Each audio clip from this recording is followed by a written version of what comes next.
Okay, magandang araw sa inyo mga Kamoto King. Welcome sa aking channel at kung bago ka pa lang sa aking channel ay pasubscribe na lang para ma-update ka sa mga bagong content na i-upload ko. Salamat sa inyo mga boss. Okay, ngayong araw ay ituturo ko sa inyo kung paano mag-top dead center at mag-timing ng makina ng ating Reader 150. Top dead center meaning naka-relax position ang ating mga valves at ang piston ay nasa ibabaw.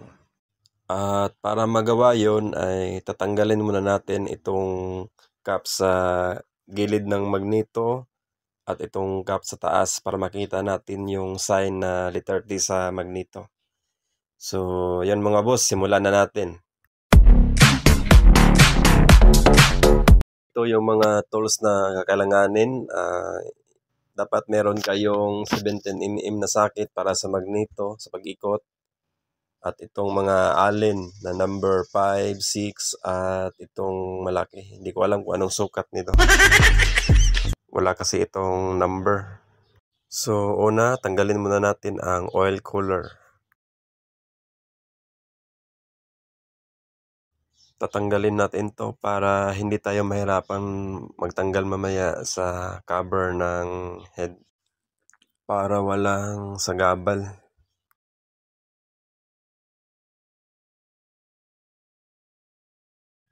Tapos tanggalin ang spark plug cap. Pag magtatanggal pala kayo ng cover ng makina mga boss ay dapat palamigin nyo muna para hindi kayo malostridan at mapasok. At sa pagtanggal naman itong mga bolts ay dapat luwagan nyo muna ng konti itong apat para hindi siya mabigla at hindi kayo malostridan. At dapat din naka-cross pattern siya para pantay yung luwag niya. So, yun mga boss.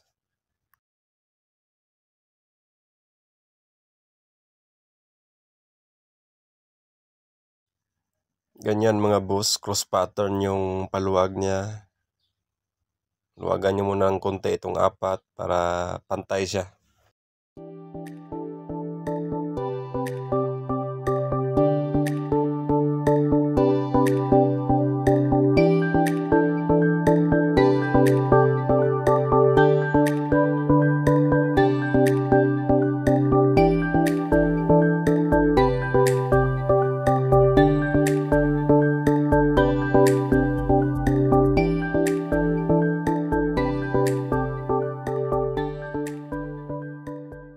Pagkatanggal ng mga bolts ay pupukin nyo ng rubber mallet o pwede rin kamay.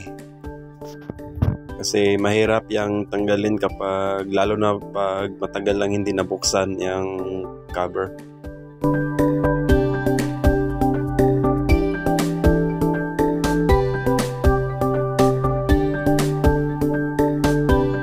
So ganun lang kadali magtanggal ng cover mga boss.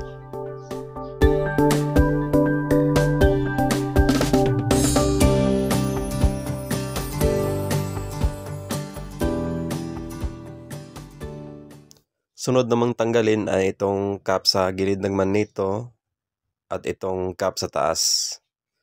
At ang pangtanggal dyan ay yung alin na malaki. At para maikot yung magneto sa loob ay gagamit kayo ng 17mm na socket. So yun, tanggalin na natin mga boss.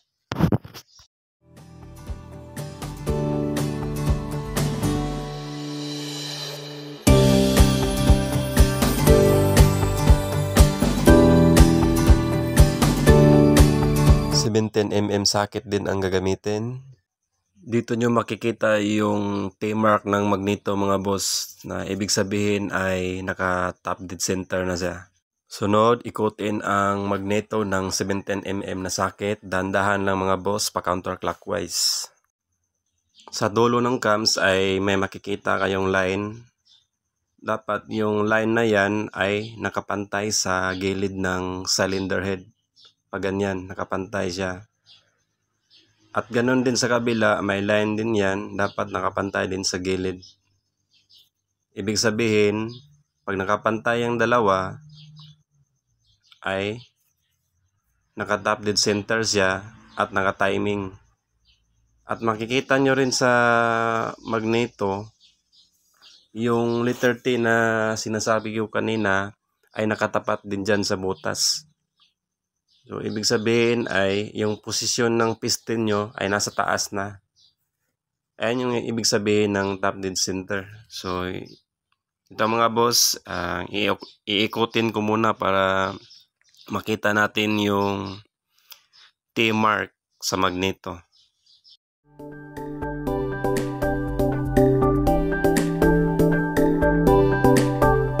Dapat dahan-dahan lang sa pag-ikot mga boss para hindi kayo pabalik-balik, para hindi lumagpas yung pag-ikot nyo.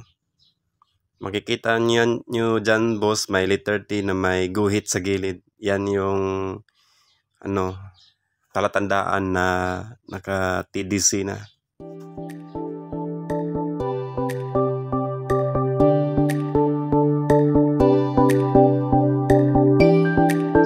Ito yung letter T na tinutukoy ko mga boss.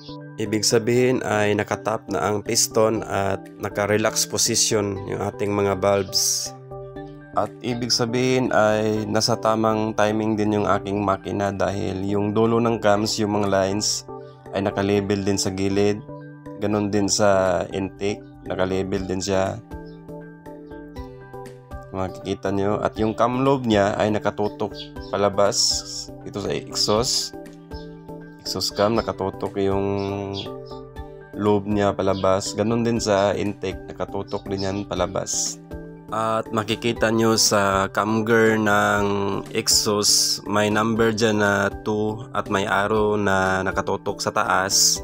Bibilangin nyo yung pin yan papunta sa cam gear ng intake na may number 2 na may arrow din pataas. Dapat yung mabilang nyo dyan na pin ay 16 pins. Ibig sabihin nasa tamang timing yung makina nyo at hindi pa naunat ang inyong timing chain. So ganun lang mga boss, mag TDC at magtingin ng makina kung ito ba ay nasa tamang timing pa. So hanggang dito na lang mga boss. Salamat sa inyong panunood at pa-subscribe na lang ng aking channel para ma-update kayo sa mga bago kong content na i-upload. Salamat sa inyo mga boss at ride safe.